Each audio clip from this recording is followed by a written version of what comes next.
नमस्कार प्यारे साथियों, स्वागत है आप सभी का हमारे YouTube चैनल एजे क्लासेस पर। और आज का हमारा टॉपिक होने वाला है मनोविज्ञान की महत्वपूर्ण परिभाषाएं।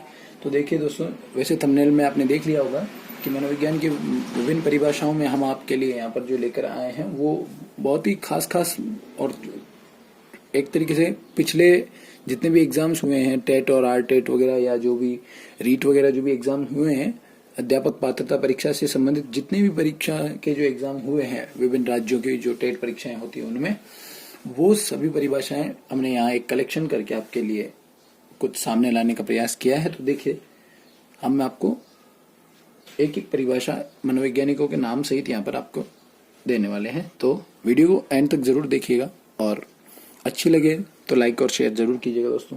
आपका अगर आप चैनल को सब्सक्राइब करेंगे तो हमें बहुत मोटिवेशन मिलेगा और ऐसे ही आपके लिए और वीडियोस हम लेके आ रहे हैं। अगर आपकी डिमांड वीडियो अगर आपको चाहिए तो उसके लिए आप कमेंट भी कर सकते हैं दोस्तों। चलिए वीडियो को शुरू करते हैं। तो टॉपिक होगा हमारा महत्वपूर्ण परिभाषाएं। ठीक है दोस्तों, आज का हमारा टॉपिक होगा महत्वपूर्ण परिभाषाएं। अब महत्वपूर्ण परिभाषाओं की अगर हम बात कर रहे हैं तो यहाँ पर हमारे पास जो है पहली और सबसे महत्वपूर्ण जो परिभाषा है वो है कि अधिगम विकास का प्रक्रम है। क्या है? अधिगम विकास का प्रक्रम। ये जो परिभाषा है ये दी है वुडवर्थ नाम के मनोवैज्ञानिक ने, जो कि बहुत ही प्रसिद्ध मनोवैज्ञानिक हैं। आप सभी जानते भी होंगे, जो अगर तैयारी कर रहे हैं तो सबको पता होगा।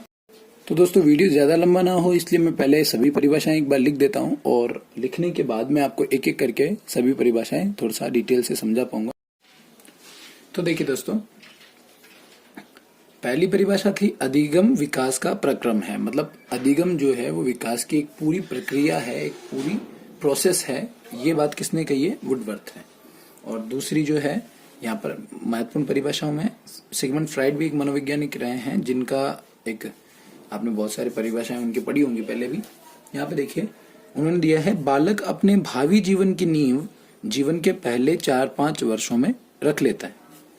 अब देखो, जीवन के पहले 4-5 वर्षों की यहाँ पर बात की जा रही है, यानी कि आप समझ सकते हैं कि कौन सी अवस्था की बात की जा रही है। ये पूर्व बाल्यावस्था और बाल्यावस्था की ही अंतर्गत बात हो रही है। ठीक है, शैशवावस्था और पूर्व बाल्यावस्था की यहाँ पर हम बात कर रहे हैं। और इसी समय में बालक अपने पूरे आने वाले पूरे जीवन की क्या कर लेता है? नींव रख लेता है। मतलब वो समझ सकता है कि उसको क्या बनना है। वैसे बालक में इतनी समझ उस समय नहीं आती, पर इस समय में जो बालक करता है उसी से उसका फ्यूचर डिसाइड हो जाता है, ऐसा सिगमंड फ्राइड का मानना था। तो देखिए दोस्तों, अगर इस तरीके की परिभाषा आ जाती है तो आपका आंसर सिगमंड फ्राइड होगा। और तीसरी है शैशवावस्था सीखने का आदर्श काल है। अब इस शैशवावस्था जो है ये भी आप जानते हैं कि कितने साल है? 0 से 2 वर्ष माना गया है। जन्म से 2 वर्ष की जो शैशवावस्था मानी गई है, उस शैशवावस्था को इन्होंने सीखने का आदर्श काल माना है।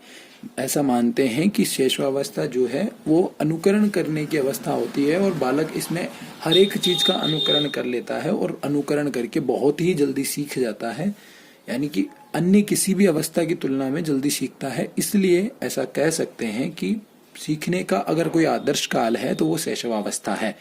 और ये कौन कहते हैं? वैलेंटाइन महोदय। ठीक है दोस्तों, तो आपका आंसर यहाँ पर अगर आदर्श काल वाला सेंटेंस दिख जाए तो आप समझ जाएंगे कि ये वैलेंटाइन ने कहा है शैशवावस्था के विषय में। ठीक है दोस्तों, नंबर 4 पे है अमूर्त विचारों के बारे में सोचने की योग्यता ही बुद्धि है। अब देखो, बुद्धि को एक हम ऐसे माने कि बुद्धि अगर क्या है, तो अलग अलग मनोवैज्ञानिकों ने अलग अलग परिभाषाएं दी है। तो यहाँ पर टर्मन जो मनोवैज्ञानिक हुए हैं, जिन्होंने आपको पता है कि बुद्धि लब्धि के बारे में बहुत सा प्रयास भी किया था शुरू में, बुद्धि लब्धि सूत्र वगैरह जब आ रहे थे उस समय। तो अमूर्त विचारों के बारे में, अमूर्त विचार क्या होते हैं? अब मैं यहाँ पे आपको बताऊं कि एक होता है मूर्त, जिसे मतलब हमने कभी देखा हो या जिसको हम इमेजिन करके, मतलब इमेजिन करना, देखी हुई चीज को ही इमेजिन करना। यहाँ पर मैं कहना चाहूंगा कि देखी हुई चीज को ही अगर हम इमेजिन कर लेते हैं तो वो मूर्त विचार होता है।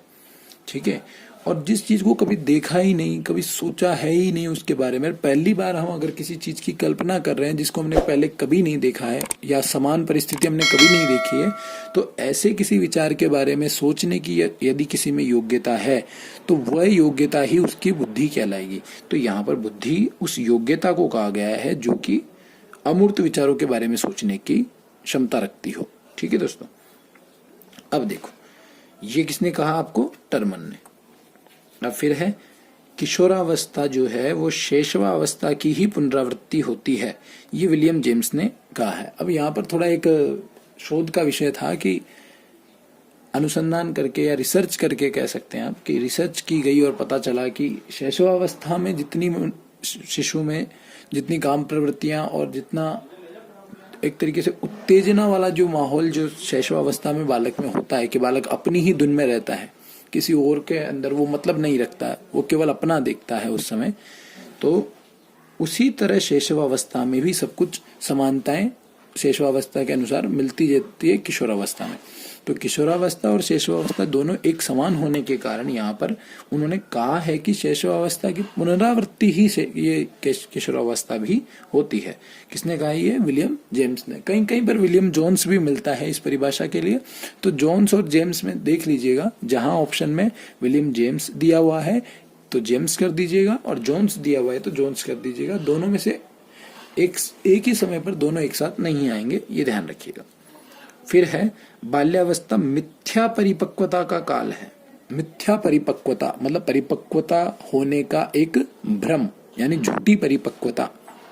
आप कह सकते हो कि बाल्यावस्था में बालक को ऐसा लगता है कि वो मैच्योर हो चुका है, लेकिन वास्तव में वो मैच्योर नहीं होता है। तो ये बहुत ही थोड़ा सा मिथ्या है, मतलब झूठ है, ऐसा झूठ परिपक्वता उनमें होती है।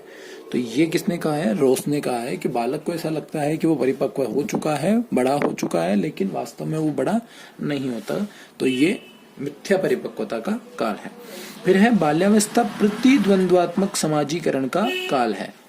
प्रतिद्वंद्व मतलब आपस में झगड़ना या आपस में कंपटीशन रखना या एक दूसरे से कुछ ज्यादा करके दिखाने की भावना होना, ये किसमें है? बाल्यावस्था में आपको देखने के लिए मिलती है। मतलब हमेशा बाल्यावस्था में बालक जो है वो किसी ना किसी कंपटीशन के अंदर लगा रहता है। और फिर नेक्स्ट है बाल्यावस्था जीवन का अनोखा काल है। अनोखा काल से यहाँ मतलब है कि मतलब कुछ नया ही, कुछ हर बारी ही कुछ हटकर आपको देखने के लिए मिलता है। बाल्यावस्था में बालक जो है वो हमेशा एक जैसी एक्टिविटी नहीं करता है। कभी आप देखेंगे कि बालक की किसी और चीज में रुचि होती है, कभी आप देखेंगे कि बालक की किसी और चीज में रुचि हो जाती है। मतलब बार बार उसकी रुचि बदल जाना और बार बार उसका शौक, आदतें सब कुछ बदलती रहती हैं। तो इस वजह से इसको जीवन का अनोखा काल कहा है। किसने? कॉल और ब्रूस ने।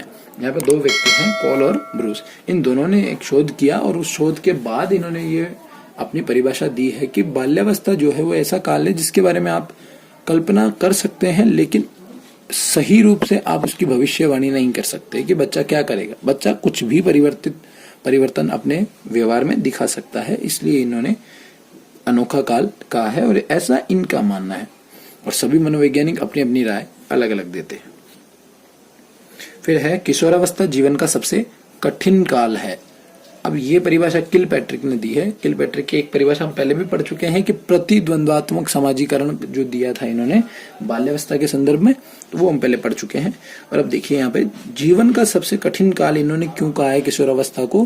क्योंकि आप देखते हैं किशोरावस्था में बालक जो है वो सबसे ही दूर हो जाता है और अपने आप में मस्त रहता है, अपने आप में ही लगा रहता है और उसे दोनों चीजें हैं। बालक को ये भी लगता है कि मैं छोटा हूं और कभी कभी ये भी लगता है कि नहीं मैं बड़ा हो चुका हूं। तो ऐसी संदर्भ में जब किशोरावस्था आ जाती है तो कई बार बच्चे को कंफ्यूजन रहता है, अपने आप में ही बहुत ज्यादा कंफ्यूजन में रहता है कि मुझे क्या करना है क्या नहीं करना है। और इसी अवस्था में ज्यादातर बच्चे भटक जाते हैं, अपने जो लक्ष्य हैं वो निर्धारित नहीं कर पाते हैं। और सबसे ज्यादा अगर किसी का, अगर हम ये कह सकते हैं कि अनसक्सेसफुल रहने का अगर कोई कारण है तो ये किशोरावस्था ही है। अगर वो सक्सेसफुल नहीं हुआ है तो उसके किशोरावस्था के आने वाले दबावों की वजह से, आने वाली उसकी समस्याओं की वजह से ही वो ऐसा हो पाता है कि किशोरावस्था में उसने सही रूप से वो समायोजन नहीं कर पाया, अपने आप को एडजस्ट नहीं कर पाया सिचुएशन के अनुसार, तो ये इस वजह से इसको कठिन काल कहा है कि वो इस समस्या, इस अवस्था में सबसे ज्यादा जो है वो परेशान रहता है। तो कठिन काल इसने किलपैट्रिक महोदय ने कहा है। और लास्ट वाली जो परिभाषा है ये बहुत ही ज्यादा इंपॉर्टेंट है, कई बार पूछी जा चुकी है कि मुझे नवजात शिशु दे दो, उसे मैं डॉक्टर, वकील, चोर या जो चाहूं बना सकता हूं। अब ऐसा पॉसिबल है या नहीं, अब आप सोचिए। इन्होंने नवजात शिशु के लिए कहा है, मतलब शिशु में पहले से कुछ भी नहीं आता उसको, अगर ये कुछ देंगे तो सब कुछ ये ही उसको देंगे। तो यहाँ पर ये जो परिभाषा है ये व्यवहार के संदर्भ में है कि बालक को जैसा व्यवहार, जैसा वातावरण आप देंगे, उसी वातावरण के अनुकूल, उसी व्यवहार के अनुकूल वह क्रियाएं करेगा और उस क्रियाओं के अनुकूल ही वह उसके लक्ष्य को निर्धारित कर पाएगा। जैसे कि उसे यदि डॉक्टर बनना है तो आपको उसको माहौल ऐसा देना होगा कि वो डॉक्टर ही डॉक्टर के बारे में सोचे और डॉक्टर के विषय में उसके दिमाग में ज्यादा से ज्यादा बातें चलती रहे, तो उसके लक्ष्य निर्धारित होते समय उसके दिमाग में यही रहे कि मुझे डॉक्टर बनना है। और वकील, चोर या जो चाहूं बना सकता हूं, ये भी उसी संदर्भ में है कि वातावरण यदि आप उसको जिस प्रकार का देंगे वह बिल्कुल वैसा ही बन सकता है। ये परिभाषा किसने दी है? हाँ, आपके अगर आप बता पाए तो बहुत अच्छी बात। इसमें मैं आपके लिए ये क्वेश्चन मार्क छोड़ूंगा कि ये परिभाषा किसने दी है। ठीक है दोस्तों, तो इस परिभाषा का उत्तर आप अपने कमेंट बॉक्स में जरूर देंगे। और वीडियो अच्छी लगी हो तो वीडियो को लाइक करके, चैनल को सब्सक्राइब करके वीडियो को शेयर भी जरूर करेंगे। ये आपका दायित्व है और आपके लिए अच्छे से अच्छे वीडियो लाना ये मेरा दायित्व है। चलिए मिलते हैं अगले वीडियो में, तब तक के लिए जय हिंद, जय भारत।